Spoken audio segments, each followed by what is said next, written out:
विद्यार्थी मित्रांनो, मी सौरभ मालपाणी, संचालक वर्धिष्णू सायन्स अकॅडमी अमरावती. 10वीची एक्झाम होते आणि मुलं कोचिंग क्लास शोधायला लागतात. जनरली आजकाल विद्यार्थ्यांचा जो कल आहे तो JEE आणि नीट ह्या 2 एक्झाम्सवरच आहेत आणि पालकांना असं वाटते की आपला विद्यार्थी जो आहे तो चांगल्या चांगल्या कोचिंग क्लासमध्ये शिकला पाहिजे. पहिले जे 2004च्या अगोदर विद्यार्थी होते त्यावेळेस काय होतं की बोर्डाची एक्झाम व्हायची आणि त्यांचे जे मार्क्स यायचे त्यामध्ये प्रॅक्टिकल्सचे मार्क्स नसायचे. आजकाल काय झालं आहे हल्ली की प्रत्येकच विद्यार्थ्याला 90%च्या वरती येतात आणि प्रत्येक पालकाला असं वाटते की माझा विद्यार्थी JEE मेन्स किंवा नीटची परीक्षा क्वालिफाय करून डॉक्टर बनेल.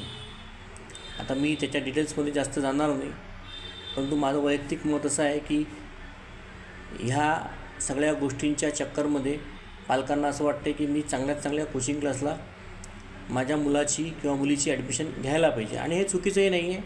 मी एक पालकच आहे, मलाही असं वाटतं की माझ्या मुलीची ॲडमिशन चांगल्या जागेवर झाली पाहिजे. यात चुकीचं काही गैर नाही आहे.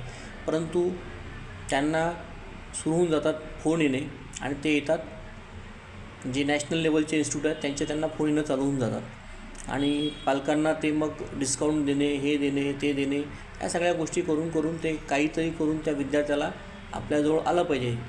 आणि मग त्यानंतर त्यांना स्वप्न असं दाखवलं जाते की बा तुमचा मुलगा म्हणजे IITला लागला. आणि पालकांनाही असं वाटते की आपला मुलगा खरंच या कोचिंग क्लासला गेल्यावर IITला लागणारच आहे. पालकांना वाटते की या कोचिंग क्लासला गेल्यावर आपला मुलगा मेडिकलला लागणार आहे. आणि हे चुकीचं नाही आहे. आपण जोपर्यंत एमच नसणार तर पुढचं काय होईल. काही विद्यार्थी लागतही असतील.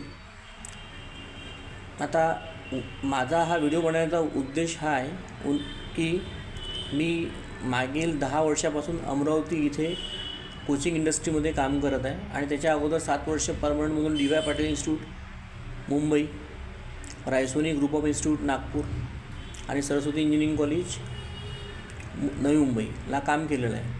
तर अमरावतीला जेव्हापासून मी कोचिंग इंडस्ट्रीमध्ये आलो मागील 10 वर्षापासून, तर त्यामध्ये मी असं ऑब्झर्व केलं की दरवर्षी एक नवीन इन्स्टिट्यूट येते आणि जवळपास 200 ॲडमिशन्स कॅप्चर करते आणि 2 वर्षानंतर तोच इन्स्टिट्यूट मार्केटमधून जाते.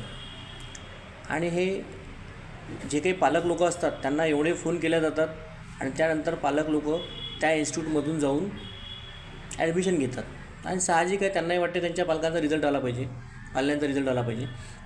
आता मी तुम्हाला नावं सांगू शकतो 2015पासून. 2015पासून असं समजून काय शिवाजी कमर्शियल मार्केटला एक श्री चैतन्य म्हणून हैदराबादचा इन्स्टिट्यूट होता, तो बंद झाला. त्यानंतर विजन कोटा म्हणून इन्स्टिट्यूट होता, तोही बंद झाला. त्यानंतर मोशन म्हणून इन्स्टिट्यूट होता, तो बंद झाला, आता पुन्हा आला आहे. म्हणजे कुठलं तरी एखादा मोठं श्रीमंत माणूस एखाद्या इन्स्टिट्यूटची फ्रँचायझी घेतो. माझं म्हणणं त्याच्याबद्दल नाही का तुम्ही फ्रँचायझी घेऊ नका, घ्या, परंतु तुम्ही त्या इन्स्टिट्यूटला क्लोज करू नका, त्या विद्यार्थ्यांना न्याय द्या. त्यानंतर ग्रॅव्हिटी एज्युकेअर होतं, तोही 2018 नंतर बंद झालं. अरिहंत इन्स्टिट्यूट अमरावतीला आलं आणि त्यानंतर तो बंद झाला. आता अजून कोणीतरी नव्याने कोणतरी त्याची फ्रँचायझी घेतली आहे. मिक्स म्हणून अकोल्याचा इन्स्टिट्यूट अमरावतीला आला होता, तो बंद झाला आहे. त्यानंतर आकाशचा JEE सेक्शन शिवाजी कमर्शियल मार्केटला होता, तो बंद झाला. मग पुन्हा आता त्यांनी नीटच्यासोबत बहुतेक JEE पुन्हा चालू केला आहे. हैदराबादचा कोट्या नावाने नारायणा इन्स्टिट्यूट आला होता, तोही बंद झाला आहे. आणि दरवर्षी असे इन्स्टिट्यूट येतात आणि बंद होतात. रिसेंटली आता गाडगेनगरला एक्सलन्स नावाचा इन्स्टिट्यूट आला होता, तोही बंद झाला आहे.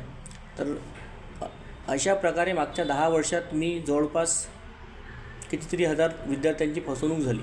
आणि जे इथलचे लोकल टीचर्स आहेत ज्यांना असं वाटते आहे की काहीतरी विद्यार्थ्यांसाठी करायचं आहे, त्या टीचर्ससोबत पालक अटॅच होत नाहीत. पालकांना असं वाटते की आपण कुठल्या तरी एखाद्या मल्टीनॅशनल किंवा ब्रँडमध्ये गेलो का आपला विद्यार्थी एकदमच चमकणार आहे. विद्यार्थ्याचा रिझल्ट तेव्हाच येईल ज्या वेळेस त्या विद्यार्थ्यासोबत तो टीचर त्याला मोटिवेट नेहमी करत राहील आणि 2 वर्ष त्याच्यासोबत राहील. हे इन्स्टिट्यूट काय करतात, 1 वर्ष येतात, पैसे कमवतात, दुसऱ्या वर्षी यांची ॲडमिशन कमी झाल्या का यांचे टीचर्स लोक पळणं चालू होतात. हळूहळू मग त्यांची सॅलरी झाली नाही का हे ट्युशन क्लासेस वाइंडअप करून निघून जातात, एका गावातून दुसऱ्या गावात जातात. आणि जे लोकल टीचर्स आहेत ते मागील जे जिथे आहे तिथेच आहेत बिचारे.